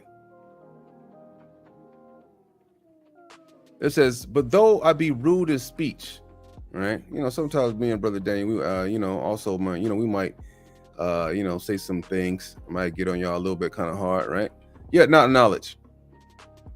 But we have been thoroughly made manifest among you in all things, right? This is what we need to be following off of right here, right? Mm-hmm. Have I committed an offense in abasing myself that ye might be exalted, because I have preached to you the gospel of God freely? I robbed other churches, taking wages of them to do you service. See, that's the kind of spirit that our brothers need to have, right? Our brothers and sisters, right? I mean, our brothers, right, that are in the truth, that are doing what they need to do, right? This is the kind of spirit that they need to have right here, right? They need to have the spirit of doing what? Hey, man, he robbed from other churches, taking wages of them to do the real people a service, right? And when I was present with you and wanted, I was chargeable to no man. For that which was lacking to me, the brethren which came from Macedonia supplied. So you got these niggas in these camps, right? What are they supposed to be doing? They're supposed to be turning to their brothers and asking for stuff, right? Because they're going home every day. They preach the gospel on the street and they go home every day to white children, what it have may be. They're not going from city to city, house to house with their book bags and a pair of Crocs on, right? They're not doing that.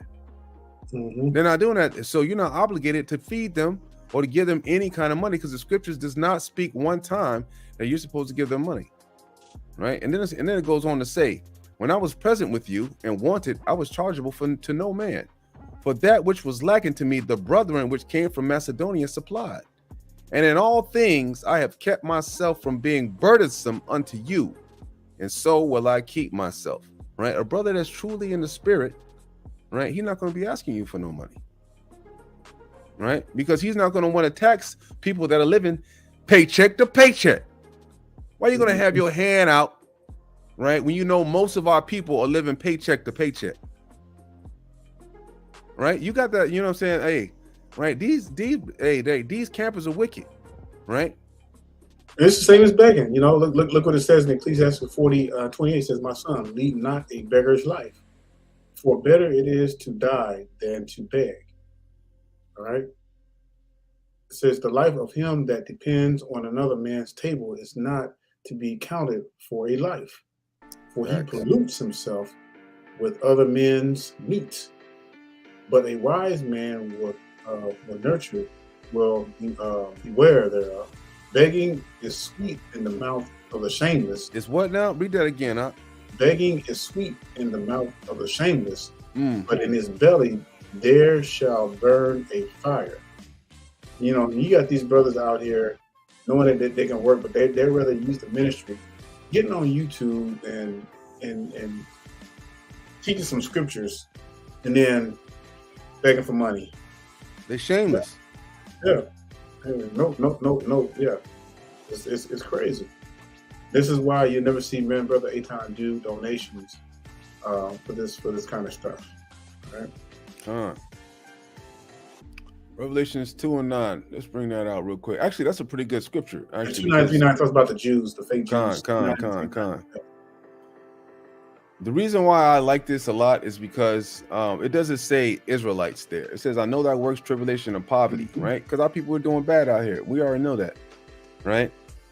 But thou art rich. Why? Because we get the kingdom of heaven.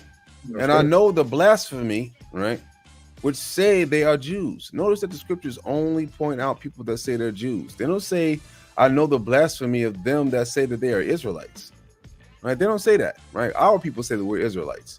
They say of them that say they are Jews. And we only got one people on the earth that call themselves Jews. These damn heathen in our land, right? but they are not Jews. I mean, they call themselves Jewish, though. They don't even call themselves Jews. But they're not Jews. Instead, they are the synagogue of Satan, the Hasatan, right? That's who they are, the synagogue of, the synagogue of the wicked. Mm-hmm. Right? But yeah, but our people will be poor, right? That's just, that's just what it is, right? We got a lot of stuff going on, as we see, right? We can't seem to keep it together. We can't even come together as a people. We can't even, we got all these camps going on, and we can't even get on the same feast days, right? And then when you want to question the brothers about it and ask them to show their work, man, they can't show their work. They want to tell you that the first day of the new moon is the first day of the month. Well, and we showed so many times, that we did several lessons on that, but again, our people, pride is the issue. Pride is the problem with our people. And how can the new moon be the first day of the month when y'all have the Sabbath every 7 days, which is supposed to be on the on a Friday sundown and Saturday sundown, right? That doesn't, it's not. And then if y'all go by the new moon, y'all got 29 point something days. Sometimes y'all got 13 new moons in the month. When has there been a 13th month? That sounds like some wickedness right there, right? That sounds like stuff that doesn't make sense at all. I think I've seen a couple of camps that have 13 months. There's no such thing as a 13th month. Right? No 13th month. And that's another reason why I don't like Jappers, Jasher, and Jubilees in that. Go ahead, that right there should tell you that right there should tell you that going by the new moon is false. You can't go by the new moon because you're gonna get to a point where you're gonna see 13. You're gonna see 13 months, and I guarantee you, some of these camps that are like those got 13 months. This year, wicked. And y'all can go back through the lessons, right? And which is another reason why those camps, they don't like the other books, Jasher, Jubilees, and Enoch, right? Because when you read those books, right, number one, it shows you that the first day of the month is not a new moon. It said, I think when the flood happened, and when that was the 16th day, right? When the 16th day of the month, which happened to be a new moon that day, right? So like you go to those precepts, that emphatically cuts that false doctrine, right? They just making up stuff over there, right?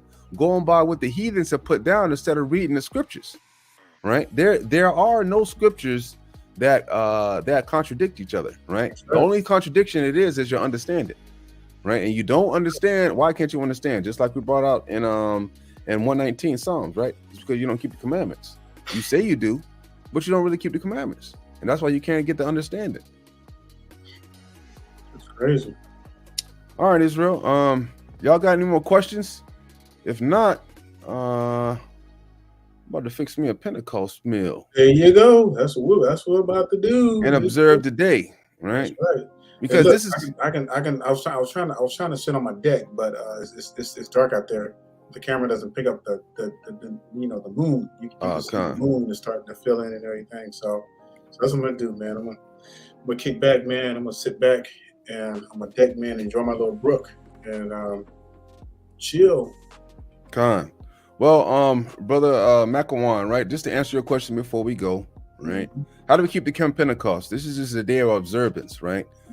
We don't sacrifice anything or anything like that because number one, we don't bring any sheaves or stuff like that because all that stuff was done in Jerusalem, right? The Most High has already kicked us out of our land and said for us not to return until He comes back, right? Because in order to be in the land of Israel, we must learn how to keep the laws, statutes, and commandments correctly, right? So this is just a day of observance. We observe these holy days, right? And what we do on these days, we do not work, right? And we do not do any buying or selling. That much is obvious, right? We treat this like a holy convocation, right? Like another Shabbat, right? So that's how you would observe the Pentecost, right? Of course, study the scriptures to see what they did on those days, right? And just hold this as a holy day, right? But far as where the sacrifices have come, right? Hamashiach has come, and He's already fulfilled that particular part of the law for us, right? For that particular part of the prophecies, right? He's already fulfilled that, so we don't have to do any sacrifices, no sin offerings or anything of that nature. Now, what you can do, right? What you can do is repent, right? If you have any wickedness that you have going down that you can't beat, or you feel that you have a problem, hey, today's the day to bring that to an end. To get down on your knees, right? And repent in the face of the Most High and tell Him, hey, The Most High, this is my sin offering. The blood of Hamashiach has already paid for my sin offering, and this day I will repent of whatever it may be, right? Whatever it may be. You might have a lying spirit on you, right? You may have a spirit of violence where you want to strike your brother, right? Or whatever it may be, right? You may have a fornication problem, whatever it may be, right? This is the day. Yep. This is the day for you to repent for it, right? Let me see. Think of the working of the Holy Spirit. I read earlier, John 6:63. It is the Spirit that quickeneth; flesh profited nothing. So, you can eat whatever you want, sis. You can eat whatever you want. Well, I mean, yeah. Con, right? No, yeah. No ham sandwiches or anything like that. As long as it goes to the law. Chitlins, yeah. All right. Any other questions, Israel? We're gonna stay on for a few more minutes to let y'all get y'all last little bit of questions over, or we'll continue going on as long as y'all have questions. Right. But if not, like I say, Brother Daniel and myself, we will proceed to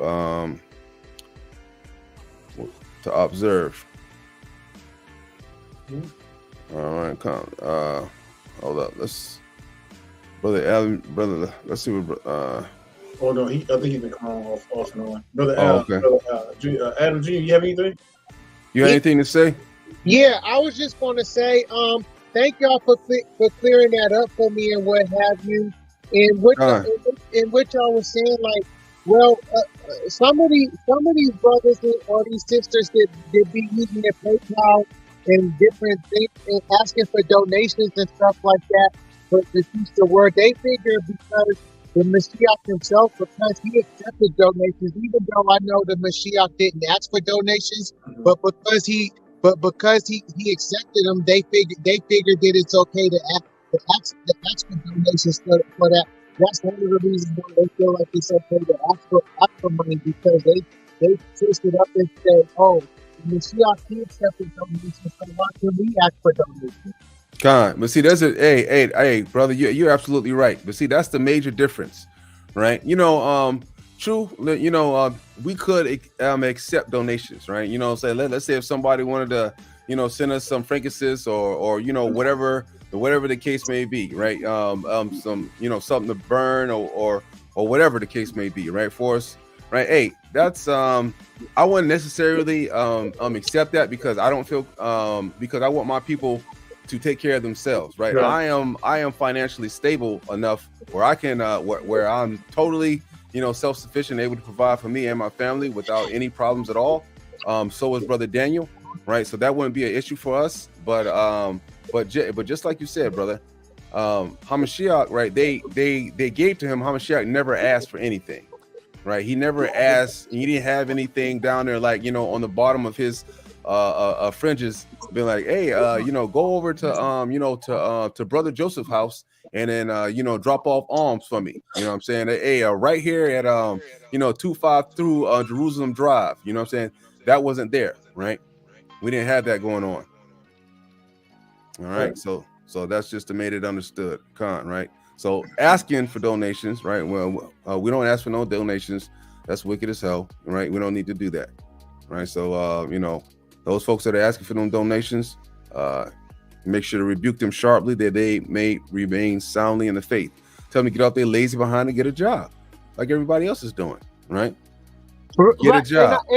And I agree with y'all brothers there. I mean, and what have you? They should get a job and stop and not be lazy and stop asking for donations. Me personally, if I preach and teach to my people, I'm not going to charge them. I'm not going to charge nobody just to preach and teach the scriptures. I'm not even going to ask for donations. I mean, and what have you. If I do it, it's from the heart and it's from the will of the Most High, and it's because that's what He called me to do and what have you. Okay. Yeah. All right, Israel. We have any more questions, comments, or concerns? If not, Brother Daniel, I'll let you be the one elder to go ahead and all right, Israel. So, but at the end of the day, we are to practice these righteous acts, Israel, because these laws, commandments, this is our birthright, Israel. These righteous acts are our birthrights, and we should be head over heels in keeping these commandments and practicing these righteous acts, because You know, it is a freedom, escape from these heathen holidays, right? That our people are so engulfed in. We have this wicked memorial thing coming up, whatever this is. You know what I'm saying? We need to refrain from all that stuff. Don't even take part of that kind of stuff. Whoa. Wow. Yeah. Passover tickets. Yeah, the same thing. It's just yeah, that's wicked. It's crazy. You know, selling Passover tickets for what? I didn't see that in the scriptures. No. Right. See, but I know what these camps are doing. What they're doing is that they're setting up assemblies for Passover. And you know, when you think about the Passover, it says that you were to be girded in your sandals, ready to leave. You got these folks out here celebrating, dancing and stuff like that. It wasn't a time for dancing. It was a time to get ready to get your butt out of Egypt. That's what the Passover was all about. Not only that, man, but the name of a Passover, it means that the angel of death passed us over. This was death and destruction, right? This wasn't time for you to be out there, you know, clapping your boots, you know what I'm saying, doing a shindig out there, man. That's wicked as hell. Selling tickets, right? If they truly were about their people, right, they wouldn't even sell tickets, right? They would have some open space out there where they got a bunch of grills out and brothers was doggone you know, cooking up lamb, right? Mm-hmm. And then everybody would be able to partake. Or right, every house bring their lamb, like the scriptures say, right? And the scriptures just say you go to some assembly and they have a lamb for everybody. It said for you to bring your own lamb. Yeah, you don't need money for that, Israel. Like they got parks out there with grills, first come, first serve. You get out there, you can even camp out there overnight or something. And just come out there, first come, first serve. Set up camp and everything, and fight the other brews. Don't have to be like that. I think our people like to set themselves up like that because they want to look good, they want to be fancy and stuff. But it's all vain, it's all wicked. All right. Let's see. Bring that up. Yeah, Con. Oh, I want to see something Passover. Hey, I thought about something else. Iton and Daniel. I thought about something I forgot to ask y'all. What up, brother? Mm-hmm. Yeah, brother Iton, when you was bringing up that a woman shouldn't work and what have you, she should be at home with the kids. I agree with you there, Ak, and what have you. But what do you think about your wife or a woman owning her own business and still working from home and still watching the kids? I mean, she owns her own business and what have you. I mean, but not necessarily working for nobody. I mean, would you be okay with that?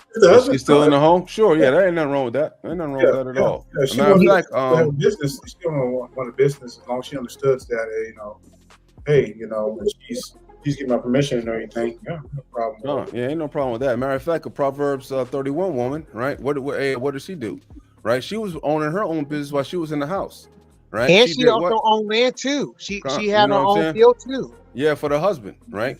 Yeah, man, she was able to require that for her husband. There's nothing wrong with that, as long as her husband is okay with it, right? And if she's doing her stuff like that, hey, listen, you know, we're not trying to put any shackles on any women. The only thing that they must understand is that the leadership is the husband, right? For them to do anything, they need permission from the husband, and then the husband will let them do whatever, as long as he's be able to, you know, lord over the situation and make sure that it's okay, right? It's nothing dealing with trying to prevent them from doing whatever, right? Because at the end of the day, right, if the husband is okay with it, right, it's going toward whatever his goal is in life, that's going to be what she's being a perfect helpmeet, right? Not supposed to be lazy or anything like that. But at first, though, what she needs to be doing, just like it says in Proverbs 31, is waking up early, you know, is taking care of them kids first, right? That's her duties, to make sure she take care of them kids.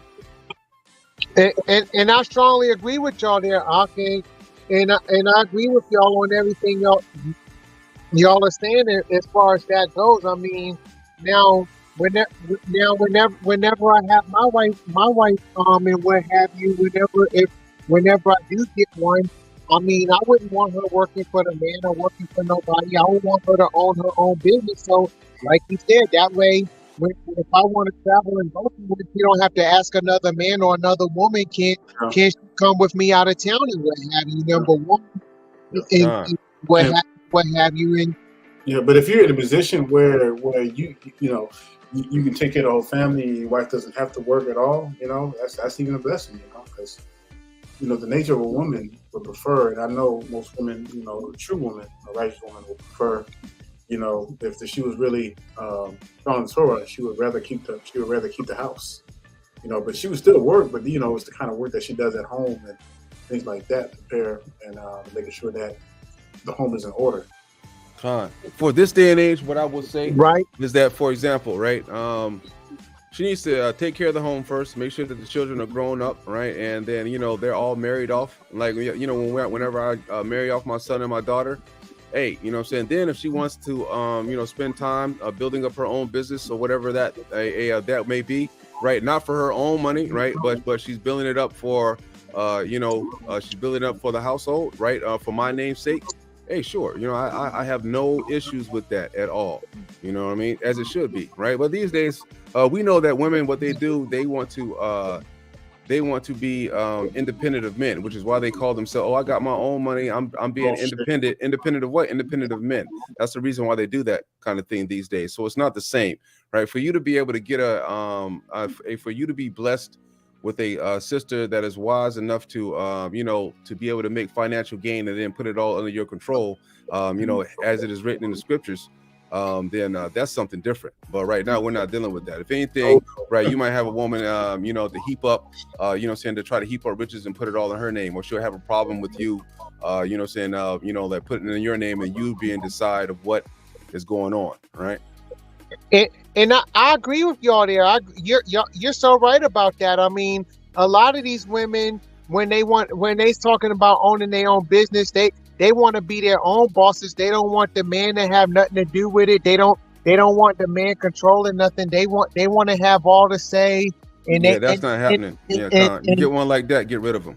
Mm-hmm. Oh, most definitely, because no woman is going to rule over me. I mean, I'm not going to let that happen. No woman is going to rule over me. Oh, that's right. Yeah. Yeah. Brother, right? I'm sorry, but all the Hebrew women I've met my whole life were mammy sidekicks to white men. Hey, brother, listen, like there's a lot of them like that, right? Mm-hmm. This day and age, brother, I just say, to pray, right? Pray, study these laws, statutes, and commandments, right? And then get your money up, right? Pray, study these laws. Hold up for a second, brother, right? Pray, okay, right? Study these laws, statutes, and commandments, and get your money up, brother. Brother Tiger, all right, brother Tiger 144, right? And then once you do all of that, right, then you go to some place where you feel that you can get you a woman that has not been savagely taken over by this American doctrine here in the West, right? Where they want to, they want to do their own thing. They want to be wicked as hell, go sleep with every man under the sun and think they're just as equal with you, right? That stuff is with you. That stuff is ridiculous. Well, hey, for now, right? You know what I'm saying? Don't be concentrated on trying to meet any women. Don't even worry about that right now, right? The Most High, what he's going to do, he's going to give you a woman once you decide to keep the law, statutes, and commandments. Don't be searching for no women out there, right? Don't even worry about that, right? Keep the law, statutes, and commandments, right? Prove yourself to the Lord, and then the blessings will follow, right? You know what I'm saying? The Most High says that that a wicked woman, is made for a wicked man, right? So, you don't want to get no sister you don't want to get a sister that's wicked, right? So, you need to stay rooted and grounded and keep them commandments. Don't be mad at them, right? Just ignore them, right? Ignore those women. They're not worth it, brother. You know what I'm saying? The scriptures say that a harlot is a spittle, right? You know what I'm saying? Is the equivalent of spittle. So you don't want to be bothering with these women, period, right? And a repentant Israelite sister, she's not going to be trying to holler at you anyway. What she's going to be trying to do is keep the commandments herself, right? And then preach to the, preach to the other daughters of Zion, not to make the same mistake she did, right? So we can go ahead and try to repair this nation, right? Yeah, Khan, there are good sisters out there. There absolutely are, right? But you got to pray, brother, and you don't even have to worry about that. And that stuff will just come to you, right? It'll come to you. The Most High is not going to send a righteous brother a harlot. That's just not how it's going to work, right? And I strongly agree with y'all on that, brothers Aitan and brother Daniel. I mean, I agree. If we seek the Most High and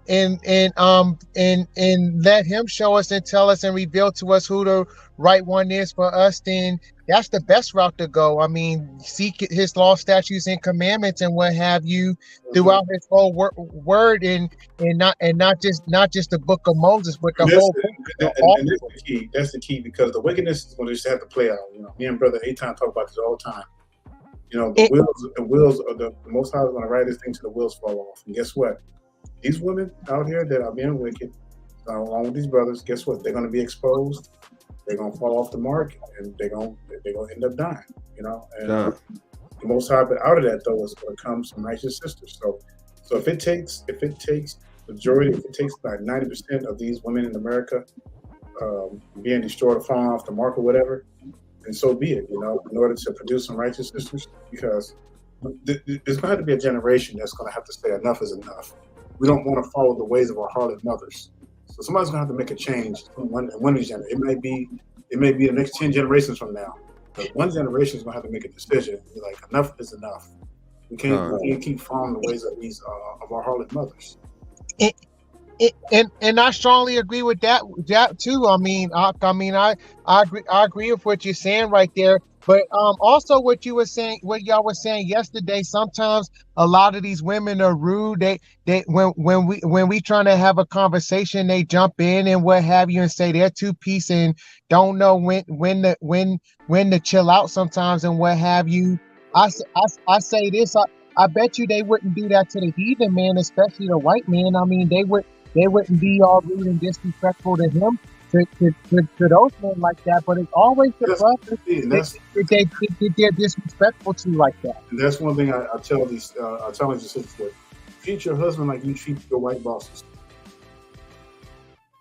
And what have you. And also yesterday, Brother Daniel, when you was bringing up, when y'all was bringing up about the brothers Mary and Becky and what have you, when I put in the comment section, look at Jonathan Majors as an example. Look at what happened to him. Okay, the white woman was attacking him. He called the police on her and what have you, and the police still locked him up and then messed up his career and what. And so that's why I say, he's a perfect example of what can happen to you when you fool with those Beckys and women in them heathens in them folks community. Just okay. Listen, right? You know what? As you get further into the truth, right, and as you get further engrossed in keeping the laws, statutes, and commandments, right, you'll start to time, right? You'll start to feel as the Most High does with time, right? 1,000 years is equal to 1 day, right? Time has no bearing on us right now, right? You can't don't worry about time. If she's wicked now, don't worry, she's gonna die, she's gonna get it. Just let them be, right? Just let them be, because what's going to happen is if you try, after you say your piece and try to, teach them the word of God or whatnot, and they want to turn against it, right? You've done your job, right? You've said your piece. At the end, right? It's up for them to come to the knowledge of the truth, right? And if they don't, just let them mouth off and let them say whatever, right? You say your piece, but at the end of the day, you best believe that they are not going to get the glory. They can be boss women all they want. They can be baby mamas all you want. You can talk down to men all you want. You don't have to submit, right? You don't have to submit. You can do all of that, right? Yeah, they can do every single wicked thing that they desire to do. But guess what's going to happen at the end? They're going to die, and they're going to feel that work that Hamashiach and the Most High got waiting for them, right? That's the only thing I think about. You know what I'm saying? That's the thing I think about. I say, oh, you want to be wicked and to destroy the community? Hey, if you don't repent by the time you die, man, guess what, boy? You are going to get everything that you asked for. Yep. You're gonna get everything you asked for. That's why it doesn't really make sense to get too angry about the situation, right? Because the Most High is going to be your vengeance, right? If you keep the commandments and if you are righteous, you're going to be just like you're going to be Zacharias. No. The brother that Hamashiach's homeboy Lazarus, right? You're gonna be just like Lazarus, right? What the Lazarus was able to do, right? He was in his resting place, being comforted by brother Abraham, while he looked upon the wicked, the one that wouldn't give him no breadcrumbs. He would have to eat the breadcrumbs from the master, wouldn't give him a whole piece of bread. Only that he had to look at him suffering, suffering, getting that work in, because he didn't want to keep the commandments. That's the same thing that you're going to be if you're a righteous brother, right? And you got a baby mama that just acting a damn donkey. She don't want to let you see your children, right? Or the same thing, right? If you were a righteous sister, right? And then you had some nigga leave you and he going out with Becky and he's just being a fornicator, right? The same thing. If you're righteous and you keeping the law, statutes, and the commandment, they're going to die. They're going to die in their wickedness, and you're going to be able to look on them and just be like, yeah, nigga, I told you. You know, that's what you get. You know what I'm saying? That's what you get. The Most High said you're going to laugh at them. You're going to be permitted to laugh and feel joy for the wicked that are going to be punished. All right, so you have that in store for you. So that's why I behoove you to keep the law, statutes, and the commandments. Now, you're going to be looking stupid if you down there with them. Right? You know what I'm saying? She want to talk back and this, that, and the third and not be submissive. You know what I'm saying? Which is, you know, they don't have much to, you know, the Most High only gives them a few commandments for them to really follow. Just pretty much follow your man. Right? If they want to, if they want to be wicked and not submit and do all of this stuff, right, brother, you best believe you better keep the commandments too, because you don't want to be in the lake of fire with them. You don't want to be in Sheol with her, looking stupid, right? So I behoove you, if you want your get back against some unjust baby mama, right, or whatever it may be, or you know, if you want your get back by some, you know what I'm saying, from some unjust brother that done been whooping your ass or abusing you or whatnot, and out there being a fornicator, right? I advise you to keep the commandments. Look what happened to Adam for listening to this woman. Huh. This is why we are in the situation we are now, because he listened to a woman. Women have a lot of power so far, right? You know what I'm saying? It's just, let me see, right? Let's go to, well, yeah, man. Let me just read this before we're out of here, right? Ecclesiasticus chapter 9. This is I'm just gonna read it. It says, "Be not jealous over the wife of thy bosom, and teach her not an evil lesson against thee." Right? So you don't be teaching her no crime. Don't be teaching her how to sell the bag or run no kind of schemes, right? "Give not thy soul unto a woman to set her foot upon thy supper." You're not supposed to give your soul to a woman, period. You're supposed to give your soul to the Most High, right? The Most High comes first, right? And everything. Then you worry about your woman, right? "Meet not with an harlot, lest thou fall into her snares." So you don't want to be wifing up none of these harlots and hoes, right? "Use not much company of a woman that is a singer, lest thou be taken with her attempts," right? Now, you know what I'm saying? Talking about a woman that's loose, right? It says, "Gaze not on a maid, that thou fall not by those things that are precious in her," right? You ain't supposed to be that big, because you're not supposed to be looking at her with a with the look of lust, right? When you're looking at these women, that's why the women were supposed to be covered back in the day, because you want to judge them for their for their integrity, right? And the ways that they hold up themselves. It says, give not thy soul unto harlots, that thou lose thine inheritance, right? "Look not around about thee in the streets or the city, whether wander thou in a solitary place thereof. Turn thy eye away from a beautiful woman, and look not upon another's beauty. For many have been deceived by the beauty of a woman.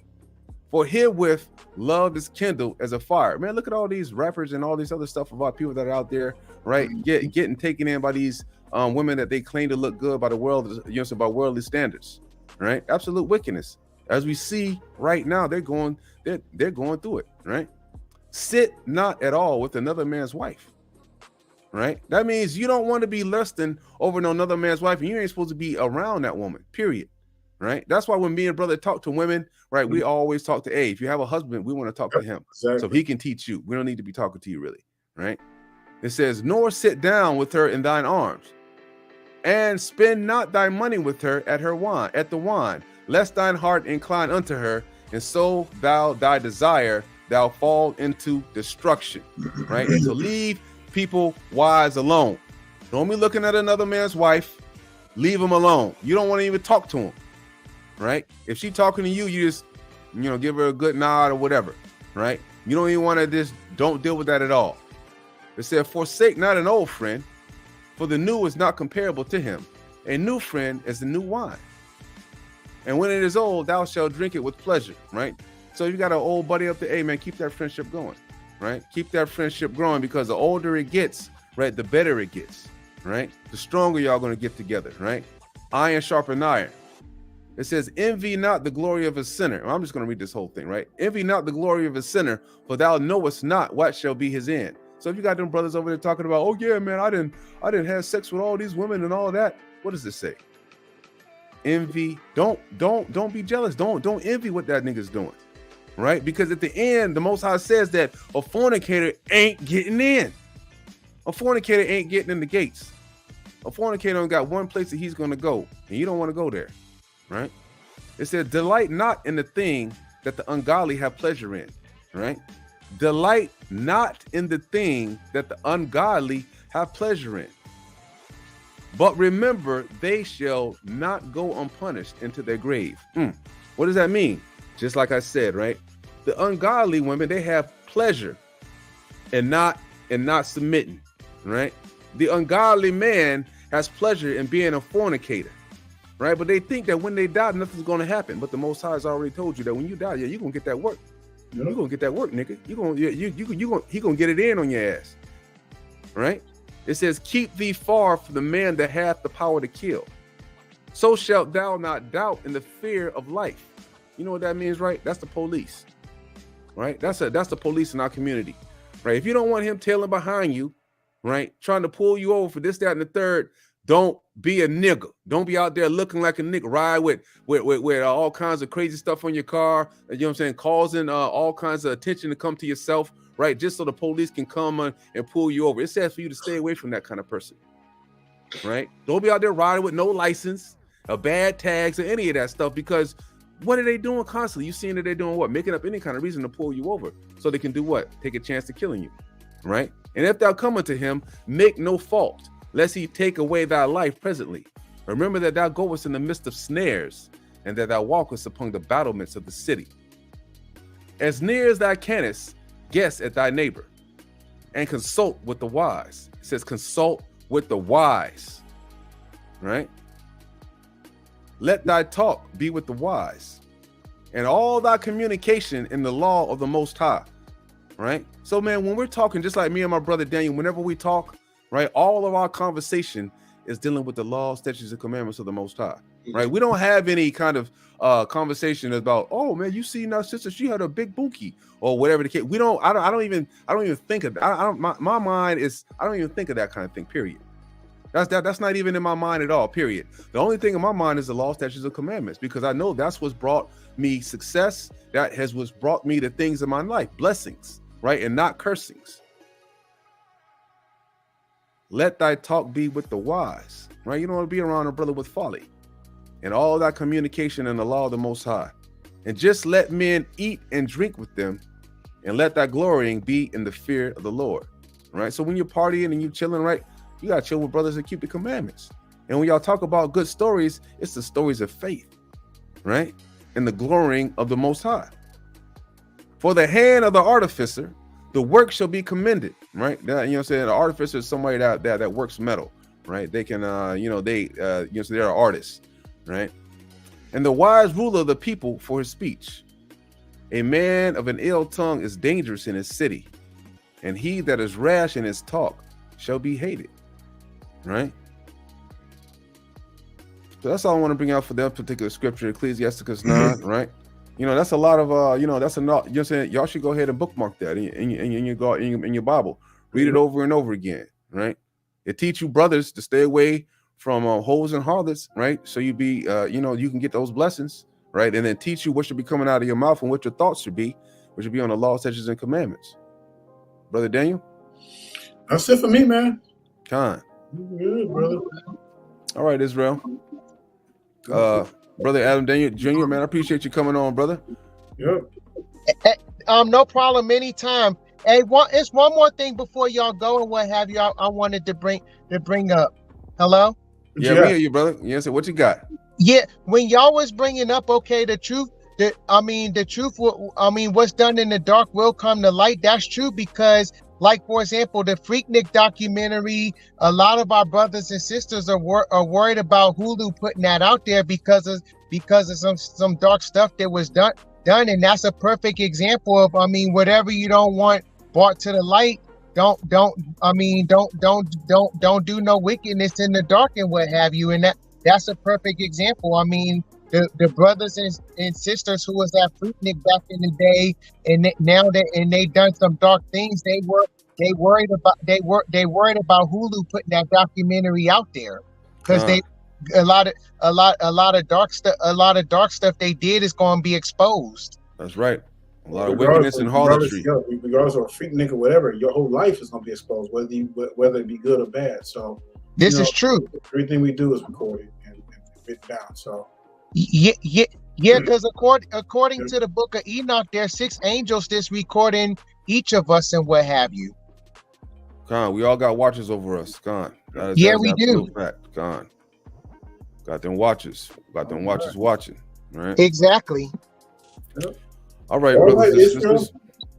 I'm gonna let y'all get back. We're gonna enjoy this, enjoy the Pentecost, and I want to thank y'all for all coming on. All right, brother Adam, appreciate you coming on, brother. No problem. Yes, sir. Yes, sir. All right, Israel, and that's it. Shabbat Shalom. Yep, Ecclesiastes 9. That's the chapter he's right. Ecclesiastes chapter 9, the whole chapter. Right. Shabbat Shalom, Israel. Shabbat Shalom, Yashra. All right.